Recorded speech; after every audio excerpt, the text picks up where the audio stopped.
and welcome back to the TNC podcast for episode number 86. Just 14 to go, if I've done my maths correctly, to the big 100. Next to me. Who's going to be 100? It's not you now. We were lining up for you, but who do you think should be 100? Right, I'm off.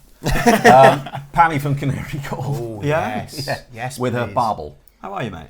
I'm good. Good to Nice see you. So I've Thanks just for coming completely over. kiboshed your introduction. No, you have. I mean, I had a Apologies. lovely scripted one, and Go on, do it again. no, it's Go on, done go. now. The No? moment has gone. The moment has gone. You sent me a text this morning, or it was a voice message actually. It was lovely to wake up to your voice. I do like WhatsApp voice messages. You do, don't you? Yeah, well, it just takes the way forwards, isn't takes the fingering and thumbing out of texting.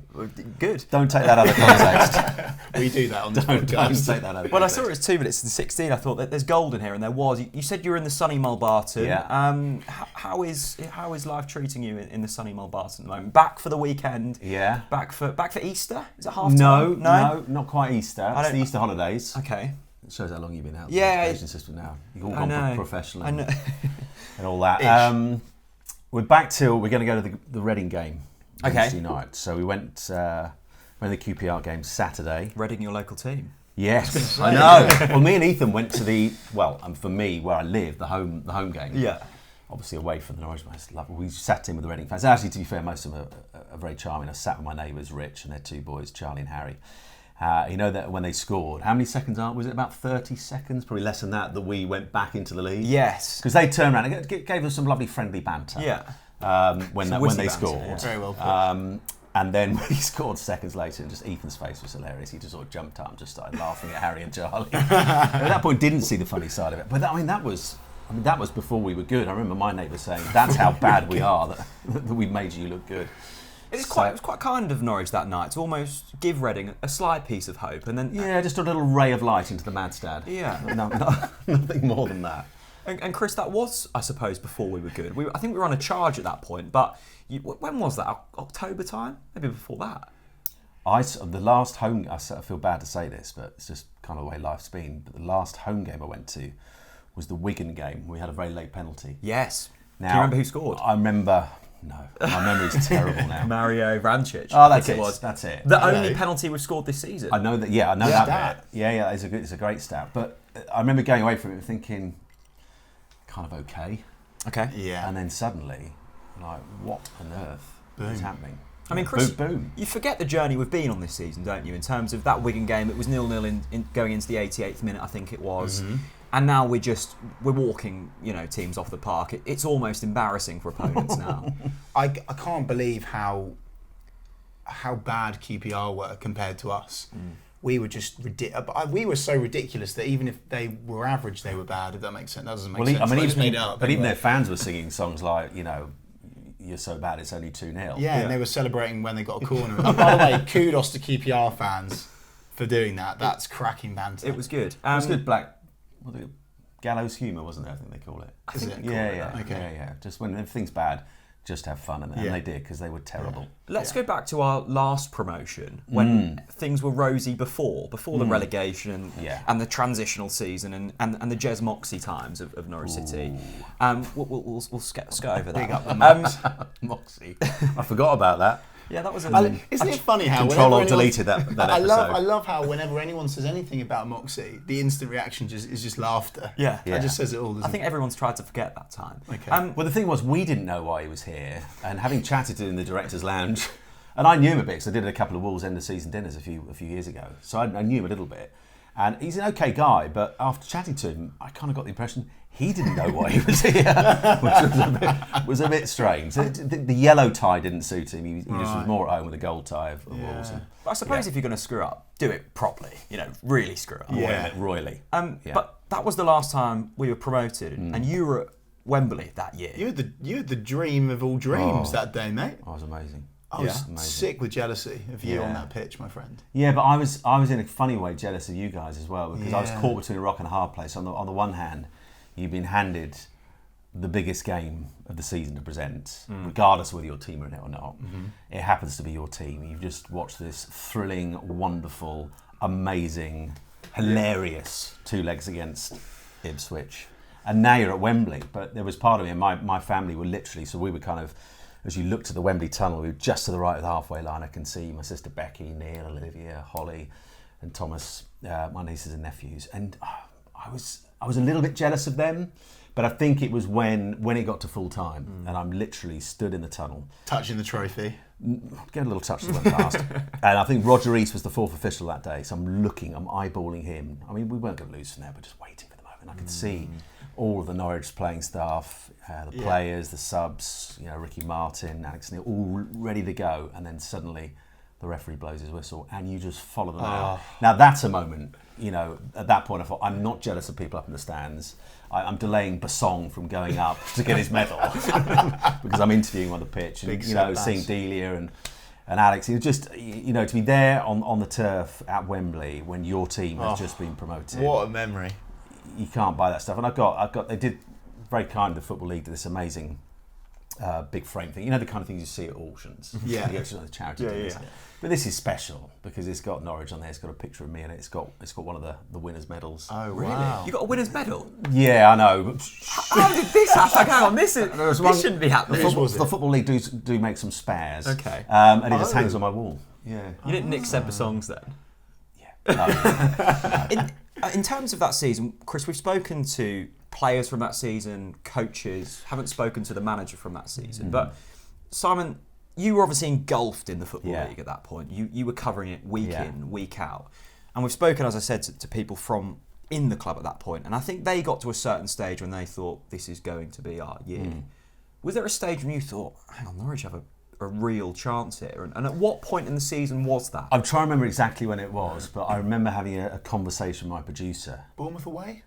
That was big. That was Alex Neil's first game, though, wasn't it? Yeah, Jerome. Yeah. Oof. But I remember Stevie Rowe was our producer, and I could see Norwich beginning to build up this momentum, and the playoffs being a really big opportunity. I'm looking also at Ipswich as well and going, well, they could end up in the playoffs as well. So I just sort of threw it out to him one day. We were at a game, and I just said, it wasn't a Norwich game. I said, look, if Norwich get to the playoff final, would I have to do it? Such a massive game. Everyone's going to be looking at you and seeing if there's any hint of Norwich bias. He said, yeah, you would. And I said, well, what if Ipswich make it as well? It's like a semi-final. They both collide in the final. We'll have to do it then. He went, we might have to have a bit of a rethink then. Yeah. But I remember, You couldn't have been biased, Norwich-Ipswich final, surely. Well, I mean, to be fair, after the playoff final, because I got absolutely leathered on social media.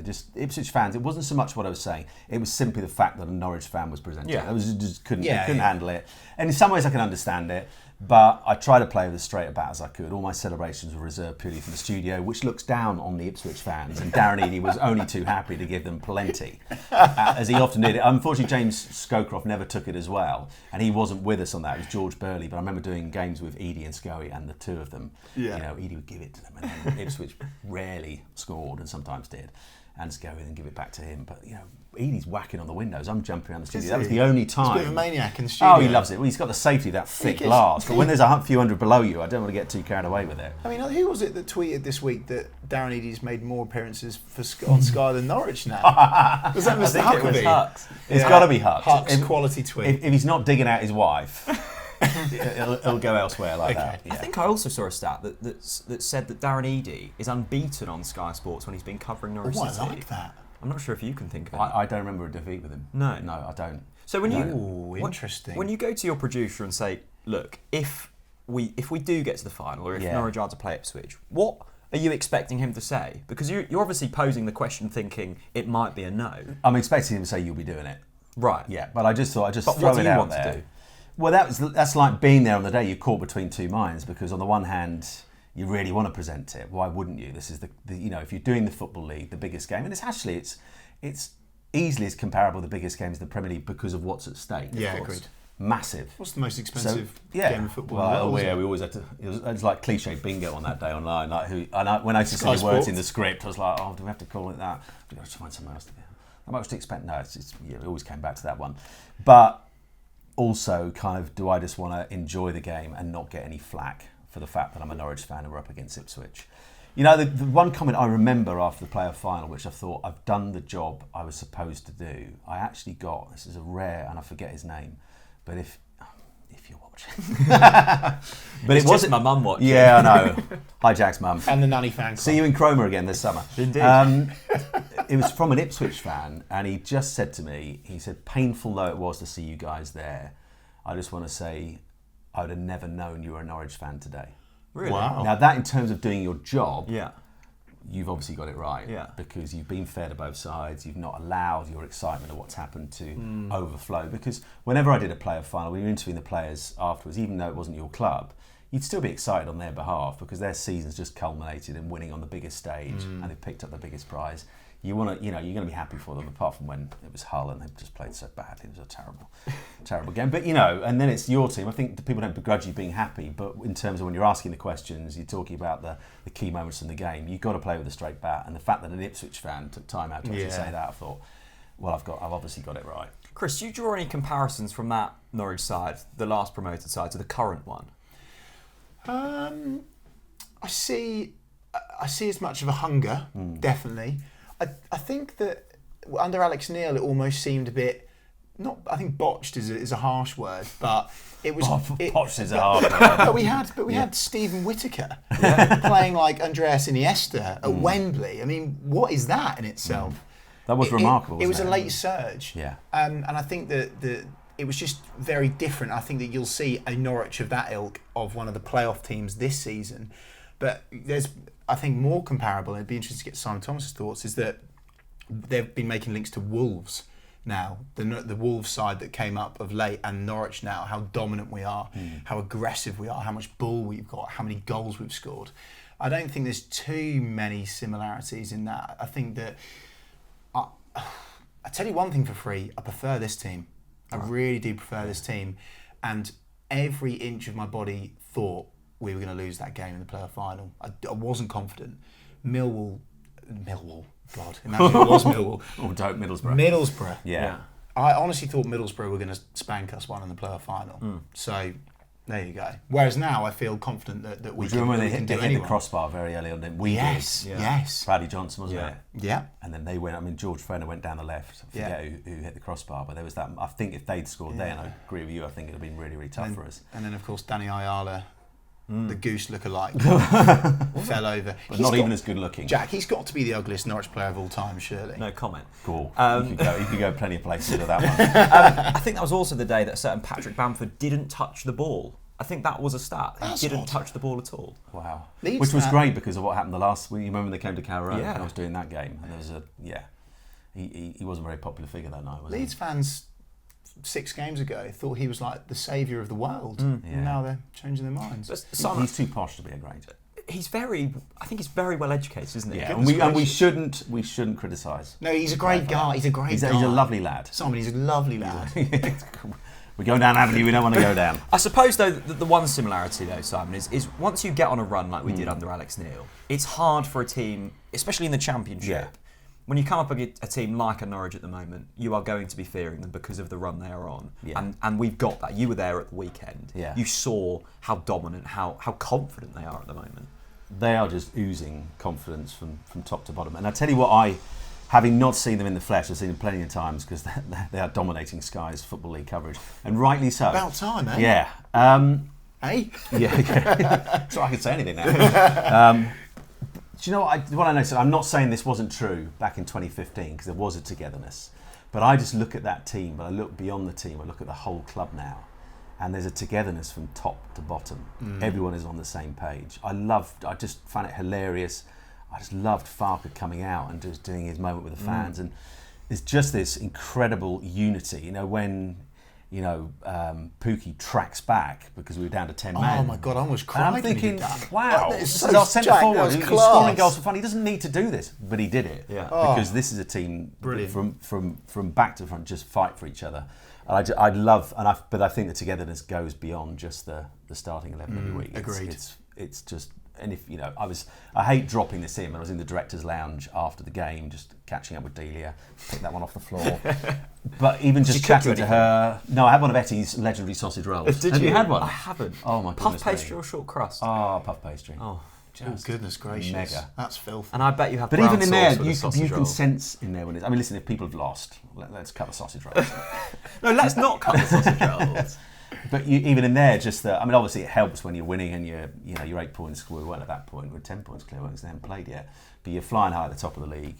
and you're on course for promotion, of course everyone's going to be happy. But even in there, just a sense of different atmosphere to a couple of years ago. There's few people that go in the directors' boxes. What happens? Wasn't the director. I watched in the South Stand. But I got invited to the directors' lounge afterwards. So what's going on up there then? Except for the puff pastry sausage rolls. Well, I'll tell you what happens in the director's box when I sat in there. So when Ethan was mascot last season. Yes. Very cold day in February.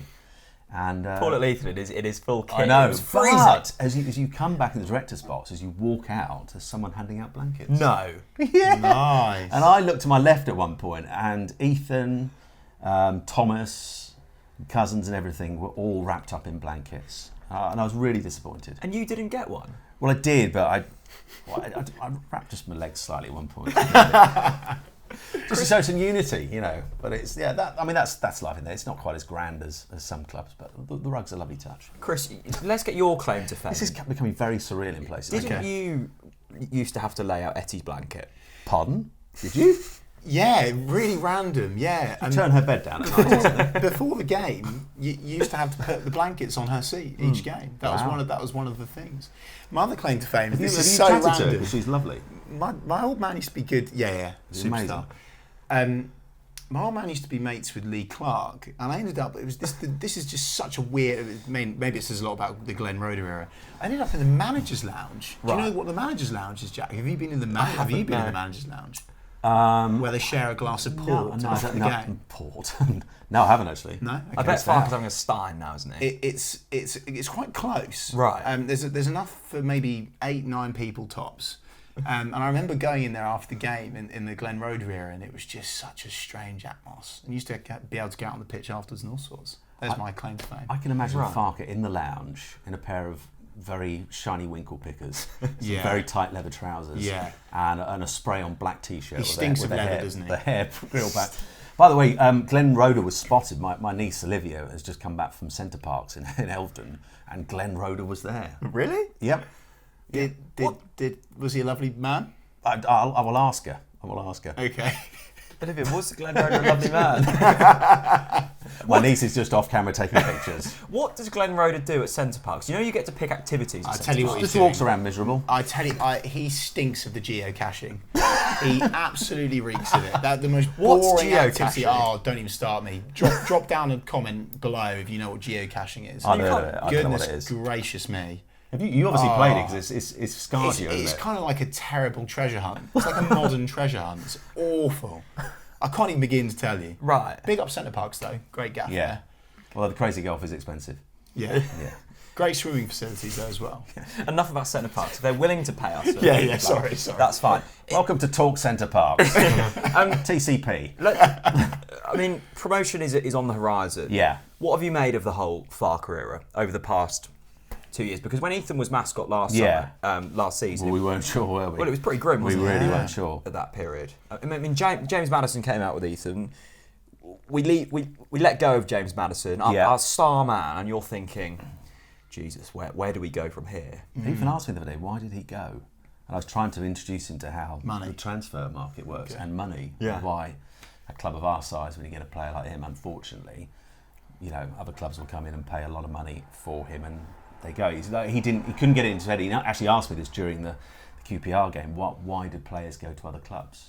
It was lovely because he was innocent because he doesn't fully understand football yet, but he could understand why his favourite player, Maddison. Well, how do you explain it?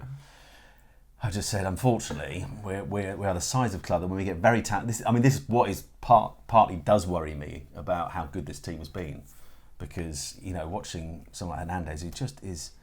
He's like a flip. He's a bull, isn't he? Yeah, he's got such a low centre of gravity. He's like a small Jonah Loma of football. Players bouncing off him. Sometimes got three people on him. I like that. And he still emerges with the ball. Now, other clubs are going to be looking at players like him, and he's just one of many, and thinking, well, hello. And I just try to say to him, Ethan, look, for a club our size, we're trying to run it in a way that means we're in money, not in debt all the time. That's really difficult to do when you get a really, really good player. Clubs with bigger money and more money come in and say, we'll have him, and if they pay the right fee, unfortunately, very sadly, they have to go. And that's the cut and throat of football, I'm afraid, Ethan, and it's hard. You've just explained what Onel Hernandez is very well. Here's a tougher one. What's Marco Stiepermann? Because I still haven't figured it out. Great question. What is he? What does he do? Gosh. Does fantastic celebrations. Yeah. What's your favourite animal celebration? The crab or the salmon? Probably the crab, I think. I think the salmon. I'm backing the salmon, actually. It was the facials that went with it as well. was impressive. I was a huge fan of that. Good. Love a good cello. I mean, the Farker question, I never expected. Did anyone? No. No. Some will say they did, but they're the hipsters. They're telling porkies, let's be honest. No, I'd love to know what his secret is. I'd love to. Sometimes I often used to think I was covering the football. I'd like to spend more time just not hanging out with, but just spending time in clubs and just getting a real sense of how they work. What is it about this manager that gets that out of their team, whereas this manager didn't? Just seeing him in action, because you just hear snippets, don't you, from the dressing room. I know he likes to look in the mirror for a long time. I've heard that's been corroborated by a number of different sources. I'm sure you would do if you look like. He's looking fantastic. He does, and you're right. He does smells amazing. What perfume do you reckon he's wearing? Perfume. Denim. I've never smelt Daniel Parker, I must admit. No. I bet he smells delicious. I think it's remarkable what he's done. There's no other word for it. It's remarkable what this almost team impossible has put together. Yeah. Spent what, $4 million? Impossible. We've got a free transfer who just won the EFL Championship Player of the Year. The EFL awards have just been as well. Yes. I mean, a multitude of awards, Chris. Timu Pukki, Championship Player of the Season. Max Aaron's Young Player of the Season across the whole of the EFL. Jamal Lewis getting in the Team of the Year. Love that. The last Norwich City individual to win an EFL trophy was Tom Adeyemi in 2010. Who's Tom Adeyemi? He plays for some irrelevant team now. Yeah, I can't remember.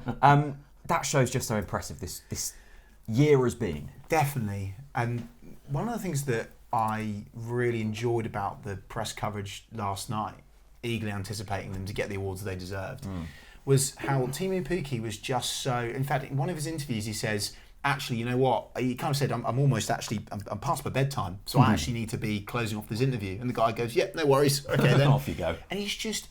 I love how Timu Pukki is just so chilled. Yeah. He's so human. There is no ego. Even Max said in his interview how quiet Timu is, how peaceful he is, but yet he's an absolute animal on the football pitch. He's amazing. And I'm so bloody proud of Max Aarons. I cannot tell you. Just so young, so fresh, so brave, yet his defending is so mature, and he's just been a revelation. And he gets the ball, and he gets me off my seat, and I want it even more because he's young and hungry. Do you remember before the Ipswich game, and we said, get Max Aarons in that team, and we got berated for that on social media. We haven't looked back since. Not a change from normal. When Ethan, we went to a game, well, it was that Wigan game back in September. It was Ethan's birthday, and so very kindly we had lunch with Delia beforehand, and Top girl. Pukki won man of the match. Right. And his wife was already in there. He comes in afterwards, and he was exactly what you said. He was lovely, but quiet, very respectful. Very good with Ethan. Shook his hand, gave him his shirt and everything. Obviously he wasn't on this amazing charge that we see him on now, but the real contrast to what you see on the pitch, because he's so effervescent and just never stops running and is lethal in front of goal. I mean, I thought the amazing thing this week, I think I'm right in saying this, before the awards themselves last night, the Championship Team of the Week, just based on this last weekend, was it 5 Yeah, Norwich players? 5. How many times has that happened? Well, most weeks. I mean, it's just incredible, isn't it? Yeah. 5 players. I mean, we have days where we think, we've got 1 in there, that's pretty good. It's remarkable. 5! I tell you Marvellous. what, Chris Wilder would love it. By the way, Manager of the Year. how's he won Manager of the Year over Daniel Farker? It couldn't have been all Norwich, couldn't it? There's a conspiracy against Norwich. Anyway, what were you going to say, Chris? I just remembered a moment from the game against QPR, totally random, but I really want to highlight it. If you watch the Norwich City highlights on YouTube, Timu Pukki, when he goes to score a second, what do you notice, Simon? You notice Hernandez completely body checking the defender. So Timu Pukki had all the space and time in the world, and that says everything about this Norwich City team. The fact that Anel Hernandez, he chose to bat him away to let Timu go and score. And again, Emi Buendia setting up Timu for the first as well. It's just brilliant. Brilliant. Norwich City. It's magnificent. It's all going well. Simon, what's football to you now? Because the last couple of years have been tough. Yeah. that's been public and Yeah. and people know what's happened. To go from a life where football is your work, it's your day to day, it's the job that you wanted to do and you got to the very top, to then things happening. How do you look at football now? Because it must be a different outlook for you. Yeah, it is. I'd say for probably until it was probably the last round of matches in the group stages of the World Cup. And it wasn't just because England were doing well. Up until that point, football wasn't on my radar at all. I mean, we'd had that amazing Darren was mascot for Norwich. We'd had that incredible night where he, through the generosity of the FA, was mascot for England against Italy. You know, we'd had those two incredible moments. The world of football after what happened with Gemma were amazing. They were just wonderfully supportive. The messages that came in. I remember vividly being sent the pictures of the screen message that went up at Carrow Road for Gemma. Fair play to QPR, they did something similar. Right. The guys at BT Sport were covering the Ashes at the time. We're rivals, but even Matt Smith sent a message to me actually on screen. And just the love from the world of football. We often can be a little bit cynical about football, and it's all about greed, and we get fixated on that side of things, or the diving, or the inflated wages, whatever it might be. But the heart of football is when the chips are down, you so often see that world pulling together. I mean, the most amazing letter I had came from Pochettino. It was not a guy. I mean, the only time I bumped into him a few times if we were covering games at White Hart Lane, and it was nothing more than a hello. He's very courteous and he's a very polite guy. Didn't know him at all. And this wasn't one of those letters that you kind of look at and you know that's a computer-generated signature, and I'm not sure he wrote that. He definitely wrote that, and that was his pen at the end of it. And moments like that reminded me how amazing the world of football is. But as a game, up until that final round of matches, it just wasn't on my radar. I couldn't watch it. Not because I suddenly didn't like it. It just didn't matter. Did not matter. Because when you've gone through something like this, and listen, you guys, Chris, you lost your mum when you were 14. Jack, you lost your dad in the last few years. When these things first happen, nothing else matters. Even something you love as much as football doesn't matter. And I just wasn't interested in watching. I kind of casually, obviously, keep up with what Norwich were doing, but it wasn't until the World Cup. And I think what I enjoyed, and when you're doing a job that is essentially about talking about football most days of the week, it does, much as I loved it, become a busman's holiday, in that you are immersed in this world that you've always got to be watching games. Yeah.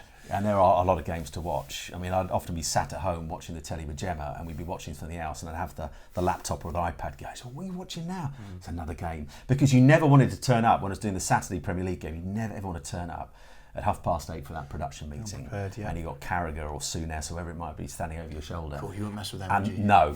And they start talking about a story or an incident, and you think, I don't know what happened there.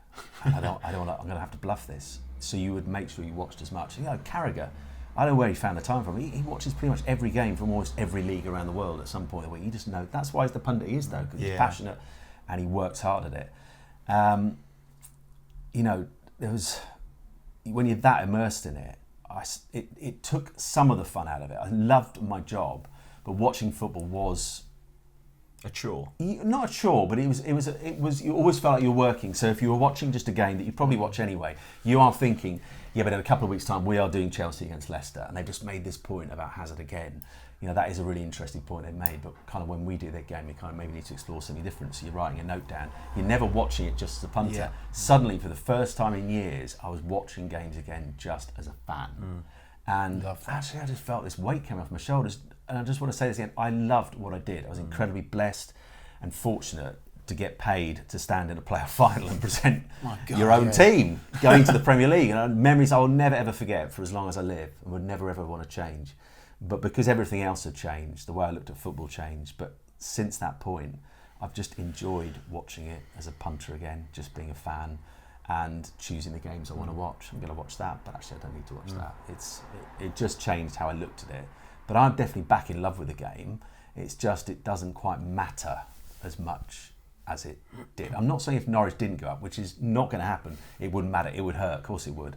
But the kind of the big decisions in games, the penalties, the offsides, the whatever it might be, the yellow card we didn't think was a yellow. How do you look? Was it been 16 months since? 16 months, yeah. How do you look back on that past 16 months? Because I can remember, I think the days leading up to Gemma's death, I'd seen a couple of Facebook statuses, and I'd kind of figured that something might be up. Yeah. But it all happened so quick, and I think my heart sunk because I hadn't lost a wife, but I've lost my dad, and I knew how tough that journey suddenly is, and everything you have to face. And I was like, shit, Simon now has to go through this. Yeah. Ethan now has to go through this. It's going to be tougher for him than it was for me. I was older. Do you look back proud that how far you've come now? Because you can see a remarkable difference in yourself, the way you present yourself, the way that Ethan has developed. Because it's the toughest journey that anyone can go on. Yeah. And I'm not saying you're through the other side. You never are, I don't think. No. But how do you look back at the past? Well, it's interesting today because I've just read the final manuscript for the book I've written for the final time, and it's my last chance to make any changes, and then it goes back to the editor and it will go into print in the next couple of weeks. It's my last chance to change anything. So I've spent the entire day going from the start of the book to the finish. And it's the first time I've read it through as one. It's always been bits here, bits there, going back to this, going back to there, and yeah, I do actually feel a sense of pride in myself, not in a big-headed way, but I kind of, when I'm reading those first opening chapters, you're just thinking, how the hell did you start that? Oh my goodness me! How the hell did you start that? Yeah, well, how did you get out of it? You know, because it was so disconcerting. It was the scariest time in life. Everything you thought was certain about how life was going to pan out has suddenly been pulled from under you, and you are essentially starting again with some of the things you had before. You've still got, obviously the biggest thing, I've got Ethan still, I've still got my family, and I've got my friends. Everything else has changed. And as I read through it, I was going, my goodness me. Like, it's at some points, it's like reading someone else's story, because you're reading it, this is really horrible. And how do you get through this? And you go, well, that was you, old boy. Who are you? That's you. But that's what I always say about this, you know, when sometimes you get, I can understand where they come from, but you get quite a lot of cliches. And this, listen, I never had to be open about this journey online. I didn't have to write about it. It was something that came literally out of nowhere, and suddenly I realised that for whatever reason, this story... Was that a conscious decision, or did it just happen? No, it just happened. I've spoken about this before. I was just on the bed on the Saturday after she went, just had a bit of time out with lots of people around the house. It was being amazing and stuff. But I just thought, I need an hour out. I just need to go. I was just numb. You actually don't know what's going on. You don't really registering what's just happened. But I remember just had a moment of clarity where I just thought, crikey, I'd normally be getting in the car. It was about 3 o'clock, so I'm aware that the whistles are going around the country. I'm thinking, well, I'd just done the lunchtime game, which I think was at Stoke that weekend. I'm getting in the car, going to the station, heading back home, ringing Gemma, saying I'm going to be late again.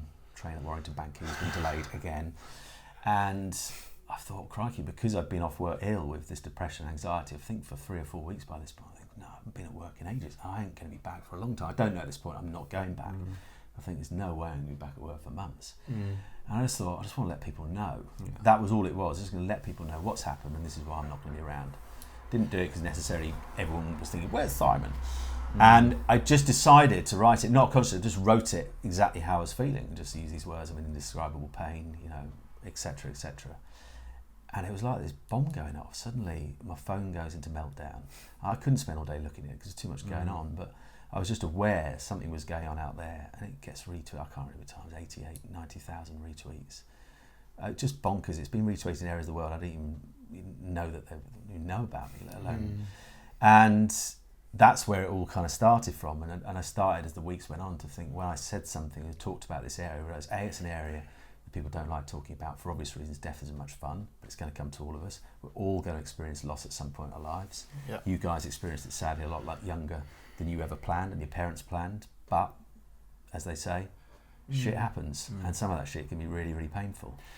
I just want to say thank you, Simon, because I think that what you've done by being public and talking about it, having done what you've done, particularly in obviously sport media, I think it's inspired a lot of people. My bugbear is what you've just said there about people are afraid to talk about death. But the moment that I've been acutely aware of the fact that it could be my last day today, I'm loving life. I'm super grateful. I love hanging out with this tosser here. I really do. I have never been on a broadcast where that word has been used. He's a good boy. Well done, He's boys. a good boy. No, but seriously, thank you, because I think it's inspired a lot of people, and I think that it's a topic that needs to be spoken about more and not hidden. And the irony is, the daytime adverts are a plethora of funeral adverts where old people talk about paying off their funeral like they've just booked a holiday to the Algarve. Are they the ones where you get like a free pen when you get a quote? Yes, and they're sort of snipping their flowers in the garden. It's all done through a slightly hazy, misty lens they used to use on Bruce Forsyth to make him look less old. Is that true? I can't confirm or deny that. You're coming up with some really The poor chap is not here to defend himself. But you can't defend the dead. No, but those adverts are everywhere now, daytime TV. Yeah. And yet, the subject matter they're talking about and getting you to prepare for is something people still go. Chris, you when my dad passed away in 2015, Simon really helped me then. You were another one that helped me. You'd been through it years before when your mum passed away. A word that Simon used there that really resonates with me is numbness. I felt like I was in a bubble for like a year and life was happening around you, but you didn't know why everyone else was going about life on a daily basis normally, because life never felt like it was going to be the same. And of course, time does smooth things out a little. Yeah. What was things like for you? Because you were, 14, 15? Yeah. How I mean, you've obviously come through it very well. 3 years of numbness. So yeah, Mum died of non-Hodgkin's lymphoma cancer, which is a rare form of cancer. And I was at an age where I kind of understood, I knew what was going on, but didn't fully understand it, why it was her, etc., etc. 3 years of obviously terrible, I say 3 years of real terrible shit, because it was. And I'd invested in a self-psychology course with Gavin Drake from Mindspan, who I need to shout out. And it just taught me about thinking cycles and being grateful and being very, very aware of time, writing a gratitude journal. It sounds arrogant, but it's something that I want to pump out there, that I think I call it the VIP club, and it's an emotional intelligence thing. And sadly in life, until you're hit with adversity, sometimes it's not until you're hit with serious adversity that you don't come out the other side of that, and you don't go, shit, I'm going to go now, my light bulb moment. So for me, I fully credit the study of psychology, and I'm not there completely, and that's exactly why. So for everyone watching TalkNorwichCity over all these years, if you don't know already, me and Jack bonded because of the fact that Jack's dad had died, my mum had died, and we had that in common, didn't we? And again, with Simon sitting here as well, I was just like, oh my God, Ethan, he's totally in my camp. So the fact that Simon is now creating a kind of almost like a video collage of Gemma for him, I think is absolutely incredible. My message that I kind of wanted to pump out, which is the whole reason I wanted Simon on today, was that I think that in the world of social media, there's a lot of real harsh, personal, ridiculous jibes behind a screen, but you don't know that person's story. And that's why I'm so thankful for Simon, again, we'll keep saying it for the rest of my life, coming out and being so public about it and being very brave. People don't know that my mum died. And, you know, just because I have an opinion on football, they'll absolutely hammer it home into me. And I think that it puts things in perspective. For me, it's different for Simon in the case of he worked in football. For me, football was a massive medicine, a huge medicine. After those 3 years, I was coming to the games, sitting in your dad's seat. Mate, that's huge. I really appreciate that. And yeah, I think football can be a medicine. I think that, you know... Was that your escape for the 90 minutes you were there? Absolutely. Because all I'm thinking about is Cameron Jerome missing a half chance from 6 yards out. Or I'm just singing. Or I'm just singing and shouting and swearing, and that's kind of okay. And I remember my mum saying to me, she was like, Chris, you're not allowed to swear ever. Yeah. Apart from at the football. Okay, so you just went balls out. Absolutely. Yeah. Not Ed balls, of course. No. Hopefully not. No. But I just wanted to say that really. That it's just a completely random, it's off topic of football in a sense that, but I love, and let's talk about what Norwich City are doing now, and we've seen it when a few really well-loved, you know, Norwich City fans have sadly passed. And, you know, obviously Gemma with Simon as well.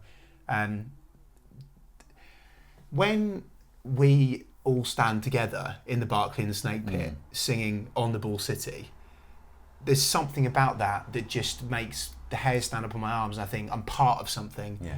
And honestly, Norwich City have genuinely helped to heal me. Seriously. So It was amazing. big up. Yeah. In terms of brilliant. the book, Yeah. is it on pre-order now? Can we plug it? It is. Yeah. Plug. I was showing it to my niece Olivia, and you need to take some more photos on the way here. Have you bought it? Serious official photographer. No, it's not. It's not even printed yet. But it's if you go on Amazon, it's already there. It's already got £1 off. It's doing that well. Yeah. Was that though? I don't want to say a sense of closure, but is that a cliche? Is that a chapter closed off now? Can you move on slightly? I don't want to use the word move on because you never do. But No. Has it been a relief to get that done? And I think so, a little bit, in terms of I'd always planned to write something because I wanted something for Ethan to have as he grew up, and since then it's sort of expanded into doing a really nice photo book that's kind of next on the list, and then putting every video I've got available together of Mum and him and whatever I can find, something else he can watch. So I was always going to write something because I don't know how you guys were affected by sleep, but for most people who go through loss of any kind, it does mess with your sleep, and it messes with mine really, really badly. So you basically weren't sleeping, were you? I could get to sleep for 2 or 3 hours, and then just that's why time was so elongated. Time just felt like it slowed up. It was because the days were 19, 20, 21 hours long, so you were having much longer days. But I'd just sit there in the early hours, kind of in the first week or two, just kind of numb, just going, light a candle, try and watch some Dross on ITV4, can't concentrate, listen to some music, You just can't do anything, can you? Can't do anything. But then as time went on, I just would write. I'd write and write and write. What I particularly did, whatever time of day it was, so if it was just out on my phone or whatever it was, if Ethan said anything profound or interesting or funny or an observation or some of his many, many questions that he had in the early weeks about what life was going to look like, write them all down word for word. To be honest, I'm quite glad it's finished, in that writing it meant reliving it. And then we got to the editing process that's been going for the last month and a half, where my editor Chris goes through it, makes it changes, comes back, I'm happy with that, and it's kind of a lot of toing and froing. So you're having to reread, go back to various points in the last 16 months, which I don't think is always helpful, because you have to really... There were bits of the book where I had to do it all based on memory. So in terms of the build-up to Gemma getting ill, the week she was ill, and in the immediate aftermath, I'm having to, in order to talk about the moment, I tell Ethan, which is probably the one bit of the book that every time I read it back still makes me emotional. You have to go back, you literally have to trace your steps through the house, up the stairs within the moment you tell him. And I'm quite glad I don't have to do that in that way. And I'll never forget that moment for the rest of my life. But you have to keep going back there. But I was going to write a book, whatever happened, because I just felt that one day it'd be good for Ethan to look back on this period, because a little bit like we were talking about earlier, to see how far he came and he journeyed, and how he responded to the most horrific thing a child can ever go through, is losing a parent. Just their whole world feels like it collapses, and yet within days you are seeing this strength growing in this kid that has just been remarkable. I'm not taking away, it's been enormously disorientating for him, painful. He struggles at times because he's at an age where he knows Mum is not coming back. She is not coming back. But I wanted, in those early weeks when I couldn't sleep, I'd just be up from, 2 a.m. to 4 was a lie-in. And a lot of time on my hands. The days felt like I wanted them forever, because they did. They were 21, 22 hours long. And I started to write. And when Ethan would say anything that I just thought, that's an amazing thing he just said, whether it was to me, it was a memory of Mummy, or it was just a question he had about life going forward, what was it going to look like, I'd write it down word for word, so that no chance in the years to come, when he's a bit older, he reads it and goes, Dad, did I say that? Did you get the time Yes, down you as did. well, just in case? Yeah, I've got it all written. It's Good. like, he said Good. it on this day, he said that. Yeah, 12:58. Yeah. Yeah, good. But it's finished now, so today I've finished going can't through the wait to manuscript read it. for the last time, and yeah, listen, all I want the book to be, and I've said this right from the start, is, and I've consistently said this, like, all three of us are sitting here, and at the heart of all three of our stories is exactly the same thing: loss. And the journey you've been on, Jack, is going to be different to the journey you've been on, Chris, and it's going to be different to the journey I've been on, because the three people we've lost are all totally and utterly unique.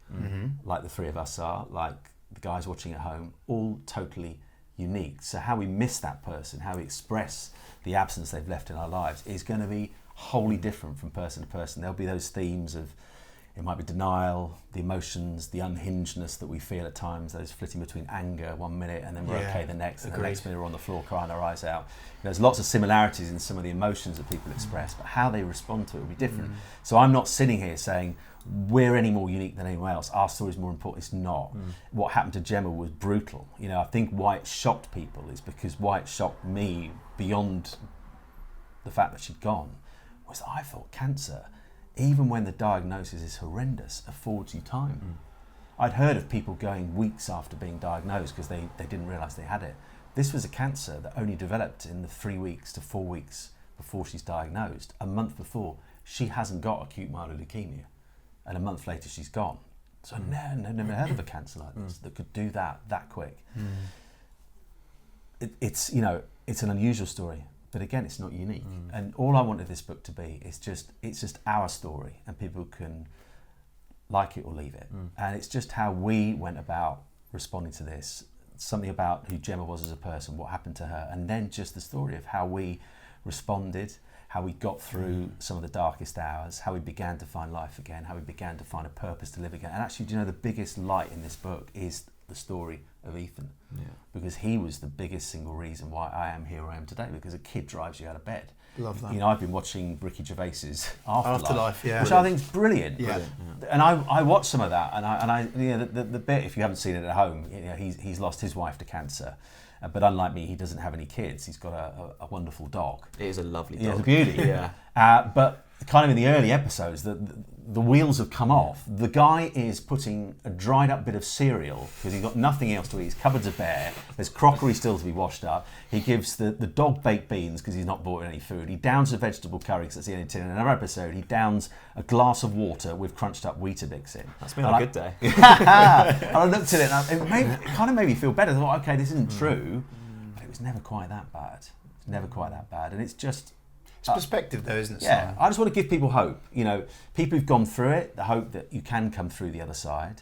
People who've never been through it, actually what I want to help people with, if they are kind enough to ever read it, is we all know that ultimately if you've never been through this, you are not going to fully understand it. And that's fine. Until that day comes. But I think as a society, as friends and as family trying to support someone going through this, we all probably could do a bit better at trying to understand it. Agreed. Knowing that we can't fully, yeah, but we can, I think all of us do a bit better at trying to understand what it's like, because I think sometimes people look at someone who's just lost someone and think, this is too difficult to stand around. They're too unhinged. But why wouldn't they be? They're in the biggest pain of their lives. They are going to behave in ways that you wouldn't recognise as being them, and actually they wouldn't recognise as being them.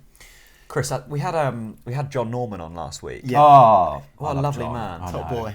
You run 7-7 with him? Are you running? I'm a runner. No, he did ask me to get. My marathon days are over. I've basically got no cartilage in this knee. Had it out when I was 16. That's not a good enough excuse. Well, I've got 5 marathons out of it. Yeah. And now it is. When I get past about 3 miles, it starts to hurt. Stewart Webber's doing one, and you're in a better shape than Stewart Webber. No. I saw that he is trim. Really? Yeah, he is trim. Is he? If you get up close, he's six pack. He's fit. I didn't ask to see that. Oh right, okay. I was just slightly disappointed because John brought a bottle of red wine and you haven't. Oh, I'm sorry, mate. But I don't drink anymore. No, that's fine. We do. Good. Something that John said last week that really resonated with me, Chris, was one can never get over fear. One can only attack it head on, and that's the way you deal with it. You never get over fear. You just have to attack it head on. And I think the thing that I got wrong when my dad died was I just went, I'll forget about this and hopefully it goes away. I went to work the next day, acted normal. Yeah, I went to school next week. Yeah. And then it catches up with you. Of course it does. And then it hits you even harder down the line. Would you say there's not a right way to go about this journey? But I think Simon detailed with his journey, talking about it, attacking it head on, can only help. My thing is, I'm kind of like, I'm pleased that Simon said about wanting to help people, because my thing is now, although people don't necessarily get it, I want people to have the perspective of your little problems your problems are just not problems. You still need to be empathetic.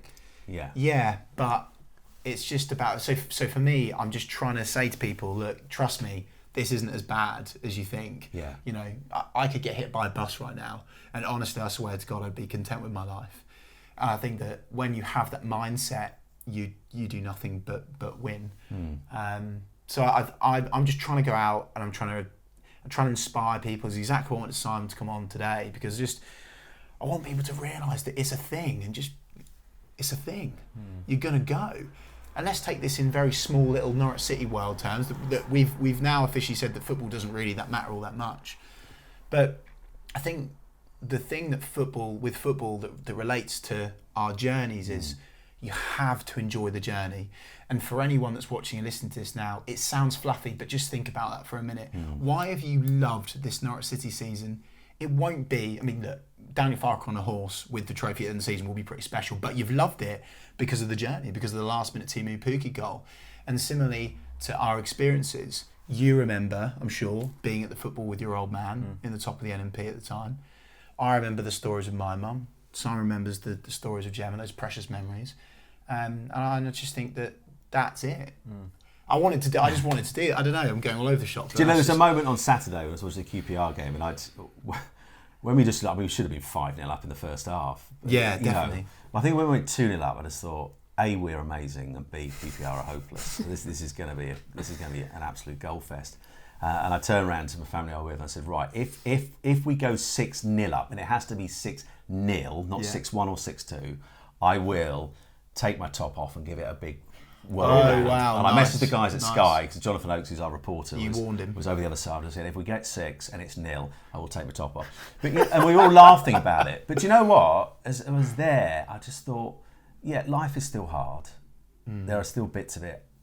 I don't like the fact that back at home it's just me and Ethan. I'm not saying I love hanging out with my boy, but I don't like our new reality. I miss it being the three of us. But I thought, I'm enjoying myself again. That's I'm exactly having what football fun, did for me.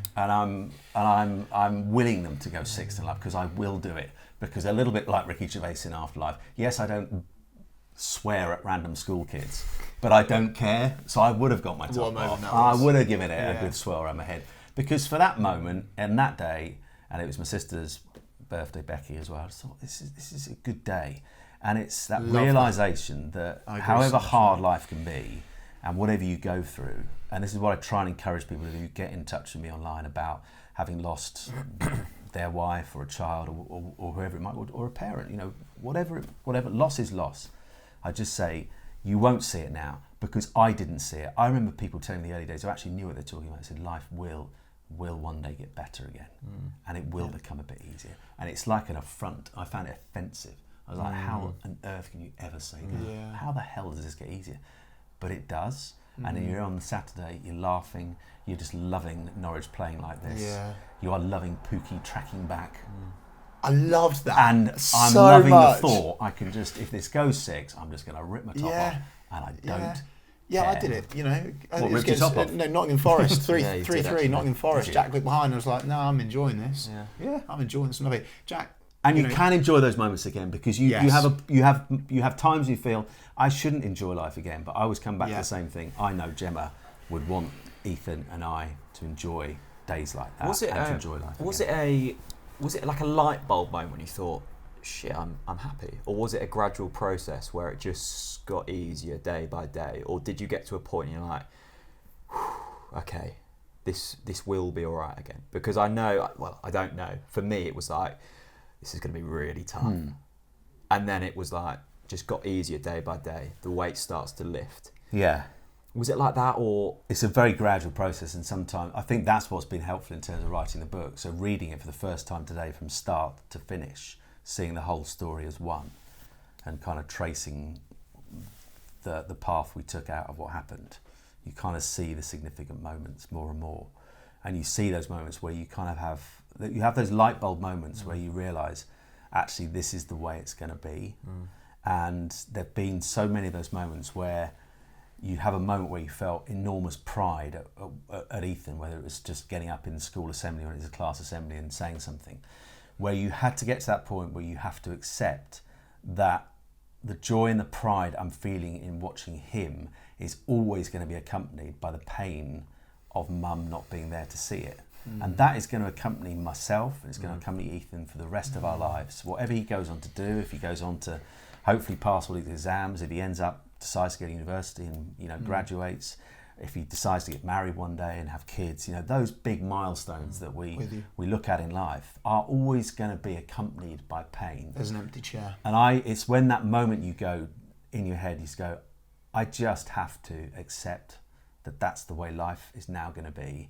And I'm not going to let it rob me of the joy of the moment. So when he has a moment, like at school, when they did their class ukulele concert, and they started off Queen We Will Rock You, and they started on a ukulele, tapping their feet. I'm thinking, are they going to do the ukulele? And they did. Yeah. It was marvellous, and he was concentrating so hard.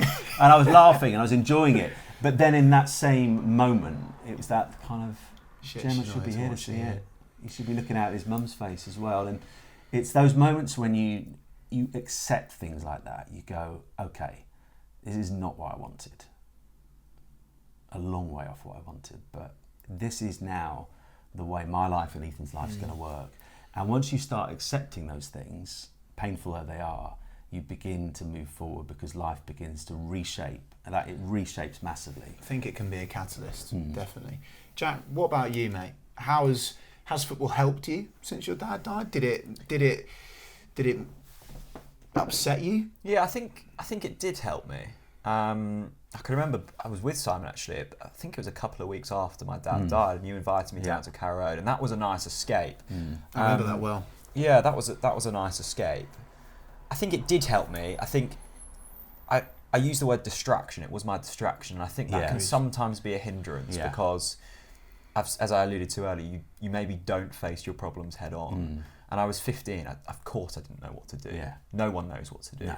But looking back now, adults don't know what to do. No, looking back now, I maybe would have just felt it a bit more. I regret not feeling it, and I did feel it along the line. But now I try with any emotion, whether that be you feel it, you embrace it, and hopefully then you understand and you know how to take that next step. My only regret is not feeling it at the time. I numbed it. Because the thing for you that always the story that you tell me that always resonates with me is that you went to the games with your dad, and I remember your Wembley match day experience, and you being like, "Fuck me, this is for the old man." And that, do you feel like sometimes he's with you? He's yeah, I think so. I try and live by his morals, I think. And I think it is a fluffy cliche, but the person you've lost does live inside of you to a certain extent. Yeah. And I just try and carry the morals that I think he would have been. I love, there's a nice little message here, which is actually that you should just talk about it. And I think the thing that I haven't done in the 11 years since my mum died, it's only been the last 2 that I've started talking about it, just like we're talking about it now. Yeah. And I find it really relieving. Yeah. And I still have the Mother's Day, the Christmas, where I rock up to the grave and it's terrible. Yeah. But it makes it easier talking about it. So what I'm trying to say is for people that haven't gone through it, listen and be a part of the subject and don't just dismiss it as it's terrible and it'll never happen to me. I think that you have to, I think we need to be talking about it more, 100%. Can I ask you guys something? Because you're both coming at it, I know, slightly different ages to Ethan, but you're coming at it from experienced loss where you are losing a parent a lot earlier than you were ever expecting. So when you reach those life milestones, when you reach those moments that you're hugely proud of, but your mum, your dad are not there to ring up and say, I've just got a job at Anglia, or whatever it might be, or join you at on those matches you'd have gone together, or whatever it might be, those big life milestones that Ethan's got ahead of him, you've been through some of them already. What's that been like, and how have you dealt with that pain of mum, dad not being there?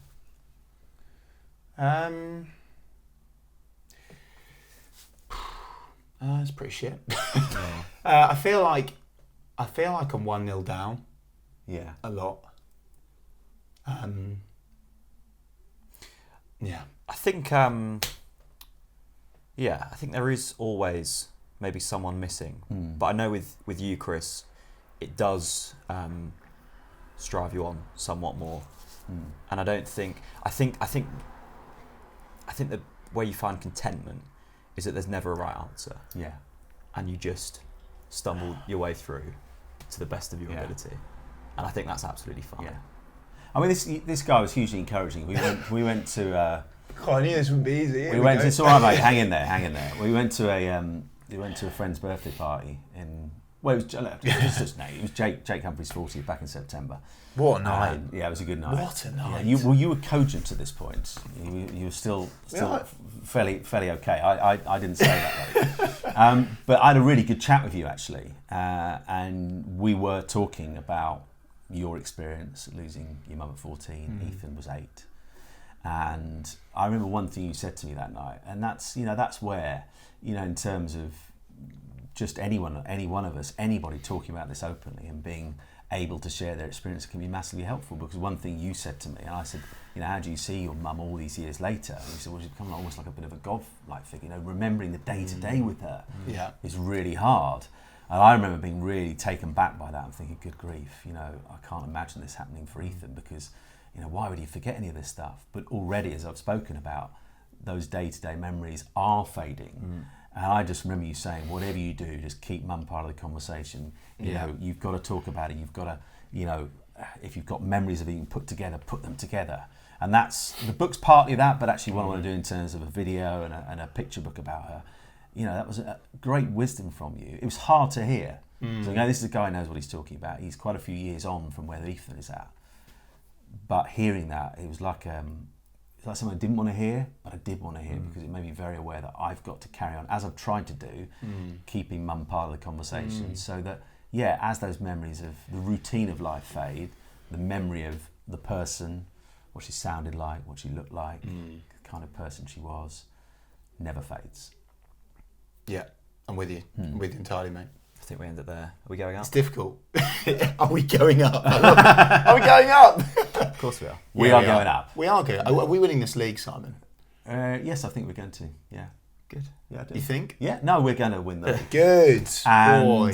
I just love that chant. Going up, going down. Yeah, it's good, isn't it? The old yellow. That was another moment I just thought I'm enjoying life. Yeah. In this moment, I'm enjoying this song. Sweet, I'm enjoying my life, and I'm just a little bit gutted I didn't get to take my top off. And well, there's still time. Oh, hang on. Taxi! Simon, thanks so much, mate. Cheers, boys. Legends. Top boys. So much, keep being open and honest. Keep going.